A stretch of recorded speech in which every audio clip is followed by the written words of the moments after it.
So you want to throw the best dino-themed birthday party ever, but you're a little overwhelmed. I got you, boo-boo. I recently threw my 4-year-old a dino-themed birthday party, and I wanted to make this video to kind of encapsulate the entire party and go through everything that I did, how much everything cost, and how much time everything took. Because, you know, as a parent, throwing birthday parties can be stressful. So I want to alleviate that stress and just kind of lay out everything that I did for decor, activities, and even making a volcano cake. We are gonna go through everything. I have made timestamps for you if you have a specific project that you want to look at. I also have my Amazon storefront linked in the description with links to everything that I got. And I think YouTube actually does this thing where it links them automatically if you just want to purchase them here on YouTube. So we're gonna start off with the activities for the kids. And I think around the age of 2 or 3 is where this becomes very important to have at a party because you gotta keep the kids busy. The first thing that came to mind was to have a dino dig zone. So my son loves to play in the sand, he loves to dig, and he loves to just like get his hands dirty. So we created one that is actually transportable, and we're gonna be using this far after his birthday party. So it was kind of like a little investment. So the total for this entire project came out to $140, but you can probably cut some costs if you already have a container because I had to buy it in a set of 2. And I also wanted one that had a lid and storage, so that will give you some wiggle room on price. As far as time goes, it took 15 minutes to prep and get everything ready. So definitely one of the easier projects. And it was a big hit at the party. It kept the kids busy. I bought these colorful fossils that they can dig and uncover. It came with tools. I also purchased these fake worms, which were a huge hit. I would highly recommend. The kids loved the worms and they were like, grossed out, ew, it's a worm. And I was pretending they were real, but they loved them. They ended up collecting the worms more than the fossils. And then the sand, of course. The sand was probably the higher price point, and I did get like a higher end sand that is like non-toxic. But I will say that I'd probably make the dig zone experience a little more interactive and probably have like a sheet or a list of fossils that they're supposed to find, like a scavenger hunt, to keep them a little more engaged. So next up, I set up our mud kitchen to be a little lava potion making station. The total for the items, not including the mud kitchen, was $50, and the time that it took to set it up was around 15 to 20 minutes, depending if you have everything prepped and ready to go. So a lot of the bottles and containers I ended up thrifting or having from like our potion bath bombs that I just like saved because I know containers come in handy when you have kids. So I was able to thrift these little gems and pearls, little glitter sequins, these little squirt bottles, and it all came out to less than $15. I also purchased mica powder, which I added with some water into the little squirt bottles, and it adds a little shimmer to the water. So I used colors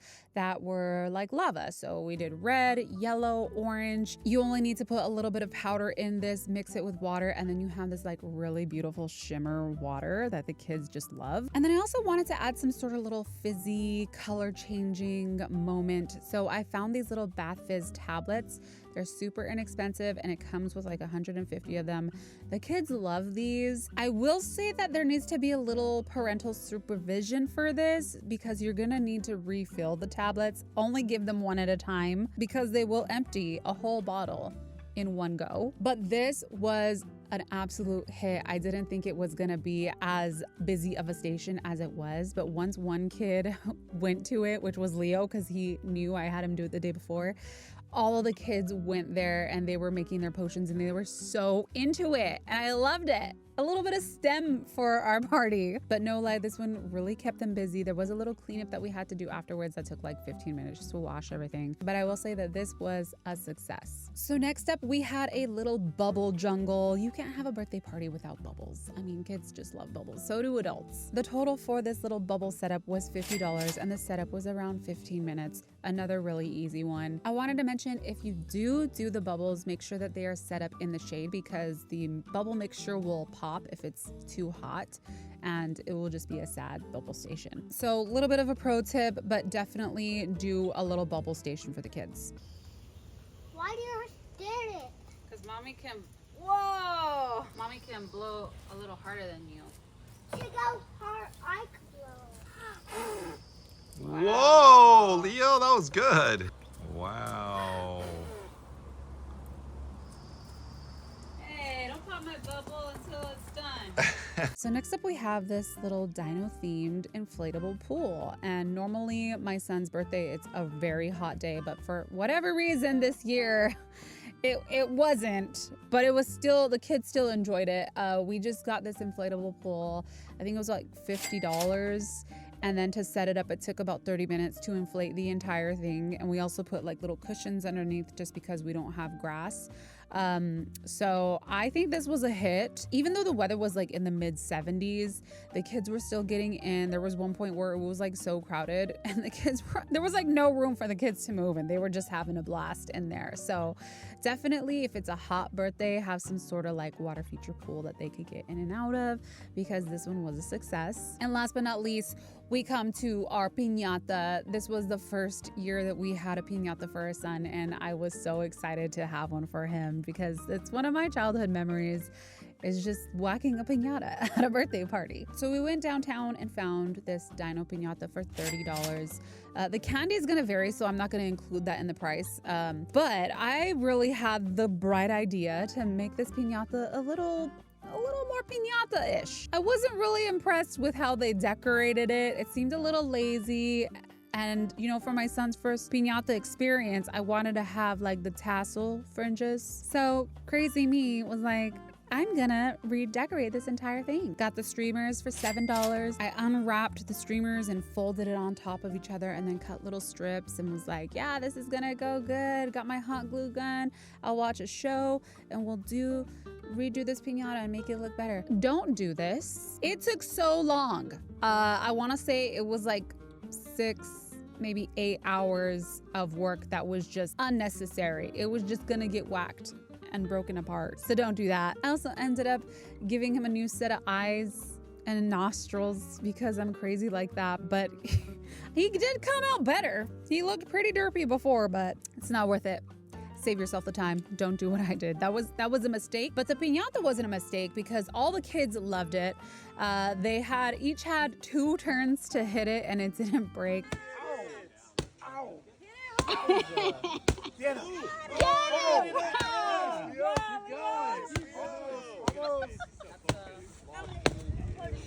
Go, Leo, go! I didn't know that piñatas have like a string in the middle. Since when do they have strings in the middle? I wish I would have known to cut this because it was literally hanging on by a thread when the kids were whacking it. Anyways, lots of fun with the piñata. All the kids were really excited to hit it and get little baggies full of candy and goodies. So on to the decor. I wanted to create giant dino cutouts and put them all over the backyard because our backyard is pretty forested. It kind of looks like a jungle. So the total price for the dino cutouts came out to $110. And I would say this one is more labor intensive. They took around 5 hours to complete. So give yourself a lot of time if you're planning on making these. So this one's a little more intensive when it comes to creating it. So to create these actual cutouts, I went on like a vector website where I was able to download some dinos because there's no way I'm about to create those too. I got the ready-made dino vector files and we adjusted them to fit a banner that we were purchasing from CVS. I can't remember the dimensions, but if you are to go this route, make sure that you get the banner that has the stickiness on the back so then you don't have to use spray adhesive to attach it to the foam board. It cuts your time in half and it's just so much easier. And it's less things that you have to buy because that spray adhesive could kind of be a little pricey and very messy. So just avoid that if you can. So we got the dimensions of our banner, then we laid out the dinos to take advantage of the space on the banner. We also made signs for the different stations and then we got those printed. The prints were actually ready the next day, so we got them. We had to cut them out and make sure that there was no white showing. This was probably what took the most time, was cutting it out with an X-Acto knife. And there was also a lot of hand cramping that happened. So once we had all of those cut out, we were ready to add them to the foam board. So we bought ours from Lowe's and it's actually insulation board. It's like a giant board that didn't even fit in our car, so we had to pay for delivery, so keep that in mind. But we ended up having to get 2 boards to fit our designs on, and I would recommend getting the smallest, like width-wise that you can. So ours I think was a 1/2 inch But if you can get something thinner, that would be even best. It'd be easier to cut. So once they're all glued to the foam board, then you can get your hot knife and begin cutting and shaving away the foam, making sure to go right up against the paper. These hot knives don't really cut paper well, so it might get stuck. So that's why it's important to cut away all the paper beforehand. And I have a specific hot knife that I use linked that I highly recommend. It has this little U shape. It looks just like this guy. Once we got this one, it was a complete game changer. This one literally cut the foam like butter, and it was so satisfying and fun to do. If you start off with this one, it's gonna cut your time in half because I was using a different hot knife for the majority of this, and it was not it.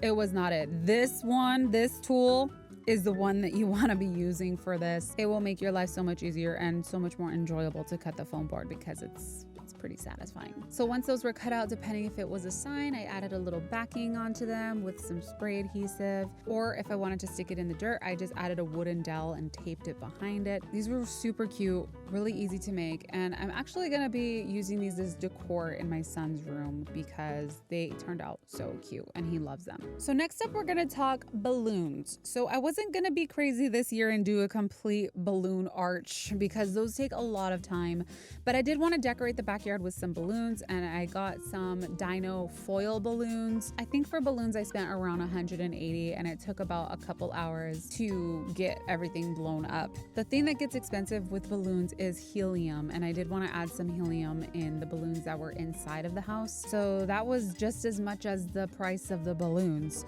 So keep that in mind if you're going to be doing that. And I just ended up blowing up some balloons the night before to kind of prep and make it less stressful for me the day of. I think they came out cute. Decorating the whole house with some balloon clusters is very, very easy. You just tie them with like those longer balloons that you use for the clusters, and you attach them to wherever they need to go, and they just add a really nice, fun pop of color. So yeah, some of the kids ended up taking some of the Mylar Dino balloons. It's just like an extra thing to give to your guests if they ask. And then I want to say for the rest of the decor, we had custom cups, swirly straws, plates, just different garlands. I want to say I spent maybe around 50 or 60 on everything. You definitely don't have to do swirly straws if you want to save on money with that, but the kids loved picking out their straws. I mean, who doesn't love a swirly straw? So now on to the volcano cake. This was a bright idea that I had because my son is obsessed with volcanoes, and when we were deciding to do the Dino themed birthday party for him, I had this idea of a volcano cake that actually steams. I'm a little crazy, but I remember seeing these cake pans. They were like dome shaped, and they use them for Barbie princess dress cakes. And I thought to myself, that would make a great volcano. So this whole process was my first attempt at trying this crazy idea that I thought would work. So I will hold your hand during this because I am in it with you, stressing out. I think I spent around $80 on all of the items, not including the ingredients. So I want to round it to about 100. And I would give yourself a complete day to do this. If you want to break it up into 2 days, even better. Like bake the cake one day and decorate another, which I should have done, but I'm crazy and didn't plan it out properly. So I did everything in one day, and I was literally in the kitchen for 7 hours. Yeah, so since this was my first time using this pan, I learned a lot, and I saw a lot online that it says when using these pans to use the slow and low method, which I did. So I had baked it at a lower, I think it was like 25 degrees lower than what the actual cake called for. And then at around 30 minutes, I started checking on the cake by poking a skewer into the center, pulling it out and seeing if everything was cooked. And I think now I would probably have waited till around the 50-minute mark to begin checking the cake, because this cake took over an hour to bake, and it could have been due to me continuously opening and closing the oven every 5 minutes to check on it. And this is why I was in the kitchen for 7 hours.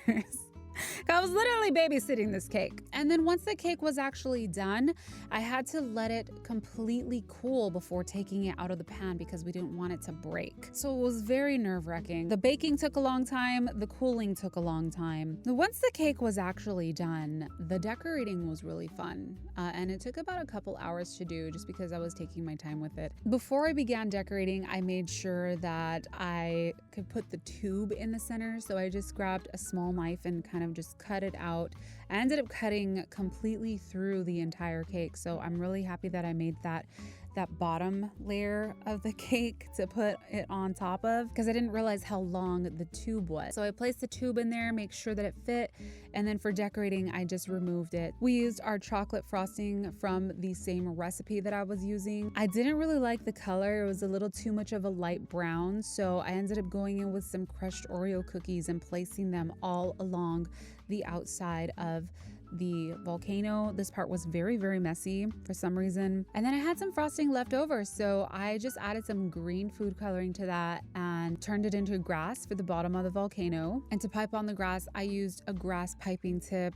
I think it's like a Wilton 233 or a Teco 133 or 234. Just pipe that all along the bottom. And then I had some icing left over in my freezer from some previous cakes that I had decorated and just dyed that yellow and orange and just went crazy with it. First I laid down the yellow and then I placed some orange on top of some of the yellow parts, letting that yellow just peek through to kind of make it a little more believable to be lava. And then we topped it off with our cake toppers. And I think this came out so cute. My son absolutely loved it. The smoke coming out of the volcano was a success. It actually worked. The cake tasted amazing. It was probably one of the most moist cakes I have ever had. It was just so delicious and it wasn't too sweet. The recipe was chef's kiss. And there was enough cake to serve the whole party. We had some left over and it was a success. We did it.